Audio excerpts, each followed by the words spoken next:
шӯрои федератсия палатаи болои парлумони Русия санадеро қабул кард ки ба низомиён ва аҳли оилаи фармондеҳи испат ҳаққи дарёфти иқомат дар Русияро медиҳад. Аз Тоҷикистон ду воҳиди низомӣ дар ҳайати нирӯҳои испат ҳастанд ва аз ин имтиёзи Русия баҳравар хоҳанд шуд. Аммо мақомот ба далели сирри ҳарбӣ будан шумораи дақиқи низомиёнро ошкор намекунанд.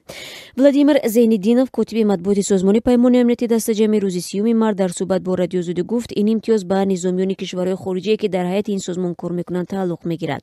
Бо тасвиб шудани ин ҳуҷҷат зан ва фарзанди низомиён низ аз бисёр имтиёзҳо бархурдор хоҳанд шуд, аз ҷумла дарёфти хонаи хидматӣ, дастрасӣ ба муолиҷаи ройгон ва таҳсили бепул дар мактабҳои Русия. Ҳамчунин аҳли оила иҷозатномаи иқомати муваққат ё РВП-ро низ ба даст меоранд ки роҳро барои гирифтани шаҳрвандии Русия боз мекунад. Михаил Козлов, вакили шӯрои федератсия, ҳини муаррифии ин ҳуҷҷат гуфт, низомиёни испат ва аъзои оилаи онҳо аз имтиёзи вижае бархурдор мешаванд ки дар қонунҳои дигар таҷассум ёфта набуданд.